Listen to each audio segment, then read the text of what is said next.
ဒီနေ့သင်ကြားဖို့ချပေးမယ်သင်ခန်းစာ14မှာအသုံးလိုတဲ့ပုံလေးကိုဦးစင်း Facebook ကောင် Good Video တင်တဲ့ post က comment မှာမှတ်ပေးထားပါတယ်။ဦးစင်းရေးသားထုတ်ဝေမယ် Photoshop စာအုပ်ထဲမှာအခွေပါမယ်။အဲ့ဒီခွေထဲမှာ video လေးလည်းပါမယ်။လိုအပ်တဲ့သင်ခန်းစာပုံလေးလည်းပါပါလိမ့်မယ်။ Photoshop စာအုပ်ဖွင့်မယ်။ file ထဲဝင်မယ်။ open ထဲဝင်ပါမယ်။ဒီမှာအသုံးလိုလဲဒီပုံလေးနှစ်ပုံဦးစင်း select မှတ်လိုက်ပြီပေါ့နော်။ select မှတ်လိုက်ပြီး open ကိုဖွင့်လိုက်ပါမယ်။ဒီမှာကြည့်ပါဒါပုံ2ပေါ့နော်ဒီမှာပုံ1ပုံ1ကအယောင်လေးကနည်းနည်းလေးပို့ပြီးဆူဆူပီပီဖြစ်တယ်ပုံ2ရဲ့အယောင်ကမှိန်တတင်ဖြစ်နေတယ်အဲ့တော့ဦးဇင်းတို့ပုံ2ကိုဒီပုံ1ကအယောင်တိုင်းဆူဆူပီပီဖြစ်ချင်တယ်ပေါ့တပုံရဲ့အယောင်တိုင်းနောက်တပုံဆက်ပြီးတော့ချိန်နေတာပေါ့နော်အဲ့လိုချိန်ရင်ဘယ်လိုလုပ်မလဲဆိုရင်ပုံ2ကိုဖွင့်ထားမယ်ပုံ2ကိုဖွင့်ပြီးတော့ချင်းဦးဇင်းတို့ image ထဲဝင်မယ် adjustment ထဲဝင်မယ်အောက်မှာ match color ဆိုရှင်နော်တစ်ချက် click လိုက်ပါဒီမှာ match color dialog box လေးပေါ်လာနော်ဒီမှာလောလောဆယ် name လို့ဖြစ်နေနော်ဒီအယောင်ကိုတခြားကြည့်နေတယ်ဒီမှာနည်းနည်းမှိန်တတင်လေးဒီမှာ name ကဝင်လိုက်ပြီးတော့မပုံဝန်းကိုယူလိုက်မယ်ငကိုပုံကြည့်တာနော်ဟောအယောင်ကနည်းနည်းလေးပို့ပြီးတော့တောက်လာပါပြီ okay ကိုနှိပ်လိုက်ပါဒီမှာပုံဝန်းကိုကြည့်တော့ပုံဝန်းရဲ့အယောင်နဲ့ပုံ2ရဲ့အယောင်ကတိတ်ပြီးတော့မကွာတော့ပါဘူးအဲ့လိုတပုံရဲ့အယောင်တိုင်းအခြားတပုံကိုအယောင်ချိန်လို့ရပါတယ်ဒါလေးဦးစင်းနှိပ်လိုက်မယ်ကိုကကြိုက်ပြီဆိုတော့ yes ပေါ့နော်မကြိုက်ဘူးဆို no ကိုနှိပ်လိုက်ပါဦးစင်းတို့ Photoshop မှာပုံတွေအများကြီးပြင်ဆင်မယ်ဆိုလို့ရှိရင်တပုံကိုစိတ်ကြိုက်ပြင်ဆင်ပြီးရင်ကြံတဲ့ပုံတွေကိုအဲ့ဒီအပြင်ဆင်တိုင်းဆက်ပြီးအလိုလျောက်ဒီ Photoshop software ကိုပြင်ဆင်ခိုင်းလို့ရတယ်ပေါ့နော်အဲ့လိုပြင်ဆင်ခိုင်းတာကိုအရှင်သွင်းတယ်လို့ခေါ်ပါတယ်အရှင်သွင်းတဲ့နည်းကိုဦးစင်းရှင်းပြပါမယ်ဒီတပုံဦးစင်းအရှင်သွင်းနေတယ်ဆိုရင် window ထဲဝင်ပါ window ထဲကနေအရှင်ဘောက်ကိုခေါ်လိုက်မယ်နော်ဒီမှာအရှင်ဆိုတာလေးကိုတစ်ချက် click လိုက်ပါမယ်ဒီမှာအရှင်ဘောက်ကလေးပေါ်လာတယ်နော်အဲ့ဒါဦးစင်းဒီမှာတစ်ချက် click လိုက်ပါမယ် click လိုက်ဒီမှာ new set မှာကိုကြိုက်တဲ့အမည်ပေးပေါ့နော်ဦးစင်းက WDYD လို့ပေးလိုက်မယ် white technology YouTube ပေါ့နော်ကြိုက်ပြီး okay နှိပ်လိုက်ပါမယ်ဒီမှာ folder လေးအသစ်တစ်ခုစောင့်နေပြီနော်ဒီဘက်ကထပ်ပြီးအရှင်ဘောက်ကိုထပ်ကုန်မယ်ဒီမှာnew action ဆိုပေါ့နော်ဒီမှာ name မှာကြလို့ကြိုက်တဲ့အမည်ပေးပါဦးစင်းတို့0011လို့ပေးလိုက်မယ်ဒီအောက်မှာ set မှာ WDYD ဆိုခုနဦးစင်းတို့ပေးထားတဲ့အမည်ပေါ့နော်ကဲဒီဘက်က record နဲ့စလို့မှတ်ပါပြီကြည့်ပါဦးမှာအနီအောင်လေးဖြစ်နေနော်အနီအောင်ဆိုတာသူစတင်မှတ်နေပါပြီကဲဒီပုံဦးစင်းတို့အယောင်လေးချိန်ကြမယ်အရင်ဆုံးဒီပုံကိုအလင်းမောင်ချိန်မယ်အလင်းမောင်ချိန်ဖို့တော့ keyboard ကနေ control key နဲ့ M key ကိုတွန်းနေလိုက်ပါလွယ်ကူ shortcut နှိပ်လိုက်တာပေါ့နော်ဒီဘက်ကဦးစင်းတို့အလင်းမောင်ကြိုက်သလိုချိန်လို့ရပါတယ်မှာကြည့်ပါပုံလေးကဒီမှာနည်းနည်းလေးဒီလိုလေးမှောင်လို့ရှိရင်ပို့ပြီးတော့လှမှာပေါ့နော်ဒီနေ့ထားပြီး okay တပုံပေါ့နော်တစ်ချက်ဒီမှာမှတ်သွားပြီနောက်တစ်ခါဒီဆို control နဲ့ B ကိုတွန်းနေလိုက်မယ်ဒီမှာ color balance ချိန်နေတယ်ပေါ့နော်ဒီမှာချိန်ကိုယ့်ကိုကြိုက်သလိုလေးချိန်ပါကိုကြိုက်တဲ့အနေထားပေါ့နော်ကဲဦးစင်းဒီနေ့လေးကြိုက်ပေါ့နော်ကြိုက်လို့ရှိရင်ဦးစင်း okay ကိုနှိပ်လိုက်ပါမယ်ဟောဒီမှာ color balance ဆိုဒီမှာနှစ်ချက်မှတ်သွားပြီနော်ဒီပုံလေးကိုစစ်မယ်မစစ်ခင်ဦးစင်းခဏအရင်ပြောမယ်ဒါလေးကိုခဏအောက်ကိုပိတ်ထားလိုက်မယ်နော် this PC ထဲဝင်မယ် data file ထဲမှာဦးစင်းသိမ်းထားတဲ့ file တွေပေါ့နော်ဒီ file တွေဆိုတော့ဦးစင်းအရင်မှာသူ့ကိုအရင် folder လေးနှစ်ခုစောင့်မှာတော့new ကိုဝင်မှာ new ကနေဒီမှာကြာလို့ရှင်ဒါကို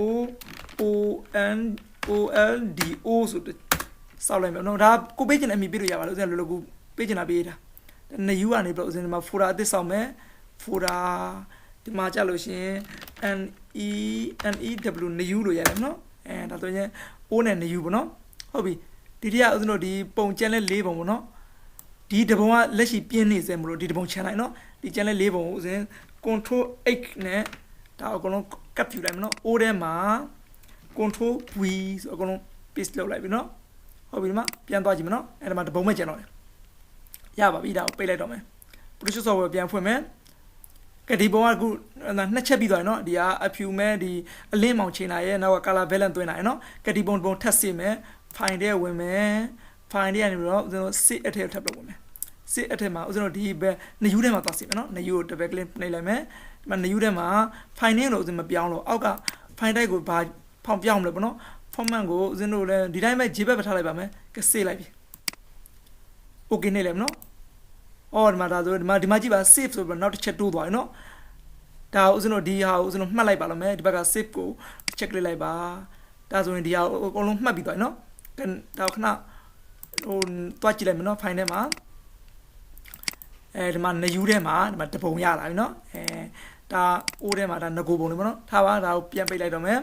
Photoshop software ပြန်ဖွင့်ကြည့်မယ်ကျန်တဲ့ပုံတွေကိုဒီတိုင်းဆက်ပြီးပြင်ဆင်ပါပေါ့နော်အဲ့ဒီပြင်ဆင်ဖို့အတွက် file ထဲဝင်ပါ file ထဲကတော့ automate ထဲဝင်ပါ automate ထဲကနေဒီမှာ batch ဆိုရှိရနော် PATCH batch အဲ့ဒါကို check လိုက်ပါဒီမှာ batch ထိုင်တော့ပုံလေးပေါ်လာနော်အပေါ် play မှာဒီမှာ set မှာ WDYD ဦးဇင်းတို့ပေးထားအမည်ပေါ့နော် action မှာ0011ဒါဦးဇင်းတို့ပေးထားတဲ့အမည်တွေပါ ဟုတ်ပြီဒီမှာဦးဇင်းတို့ folder လိုက်လုပ်ချင်တာဆိုတော့ဒီမှာ folder ကိုယူထားမှာနော်ပုံချင်းဆိုပုံပေါ့နော်ဒီ choice မှာကိုရွေးချင်တာယူမယ်တစ်ချက်ကလေးမယ်နော်ဦးဇင်း this PC တွေကဦးဇင်းဟာဒီ device ထဲမှာထားလာဒီကိုတစ်ချက်လေးမယ်14တဲ့ဝင်လိုက်မယ်14တဲ့ဦးဇင်းကဒီ O ဆိုတဲ့ file ကိုတစ်ချက်ကလေးမယ်နော် okay နှိပ်လိုက်ပါမယ်ပုံဟောင်းနေပေါ့နော် okay နှိပ်လိုက်ပြီနော်ဒီမှာသူ့ဘာသူပုံလေး auto ပြင်းပေးပါမယ်ဟုတ်လားပုံလေးအားလုံးကိုသူပြင်းပေးသွားပါပြီတော့ခဏလေးပိတ်လိုက်မယ်နော်ဒီကခုနက file ထဲမှာဦးဇင်းပြန်ဝင်ကြည့်မယ်ကြည့်ပါဒီမှာ new မှာပုံလေးအကုန်လုံးသူလုပ်ပေးတာနော်ဒါပြန်ပြင်းပြီးသားတွေပါဒီမှာ O မှာကြည့်ပါ O ကတော့သူနည်းနည်းမှိတ်တိမ်ဖြစ်နေနော်ဒါအဲ့ဒီလိုပုံလေးအများကြီးကိုတစ်ခါတည်းပြင်လို့ရပါတယ်ကဲဒီနောက်တစ်ခါဦးဇင်းရှင်းပြချင်တာတခါဒီဦးဇင်းတို့ Facebook မှာတွေ့မိပါတယ်360ပုံလေးပေါ့နော်ဟိုဘက်ဆွဲကြည့်ဒီဘက်ဆွဲကြည့်မြင်ကွင်းရှည်ပုံလေးရှိပါတယ်အဲ့ဒီဟာလေးလောက်တဲ့နေရှင်းပြပေးပါမယ် file ထဲဝင်မယ် file ထဲကနေလဲပြီးတော့ automate ကိုဝင်ပါမယ် automate ကနေလဲပြီးတော့အောက်မှာ Photomask ဆိုရှင်နော်အဲ့ဒါကို check လိုက်ပါမယ်ဒီမှာ Photomask တန်လို့ပေါက်တွေပေါ်တယ်နော်ဒီမှာ auto ယူထားမယ်ဒီမှာ use မှာဦးဇင်းတို့ folder လိုက်သုံးပါဆို folder ပေါ့နော် browse မှာဦးဇင်းတို့ခုနကပုံသွားရွေးမှာပေါ့နော်this PC ကိုယူမယ် this PC တွေကနေလဲပြီးတော့ဒါကိုသိမ့်ထားတဲ့နေရာသွားယူမှာပေါ့ဒီ device တွေက14တွေက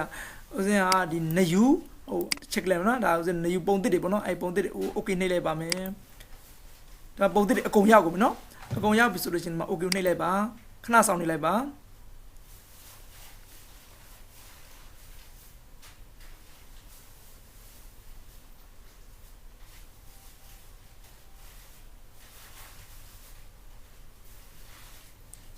ဒီမှာပုံသစ်တွေအားလုံးသူမြင်ကွင်းရှည်ပုံကြီးလုပ်ပေးပါလိမ့်မယ်ဟောဒီမှာပုံရပါပြီဒါဥစဉ်တော့မလိုချင်ဆိုဒီကနေမှာ check လေးဒီမှာ close test group ကို check လိုက်ပြီးတော့ဖြောက်ပလိုက်မနော်ဒီမှာပုံရှည်ရပြီဒီမှာ layer မပေါ်သေးဘူး layer ပေါက်ဖော်မယ် window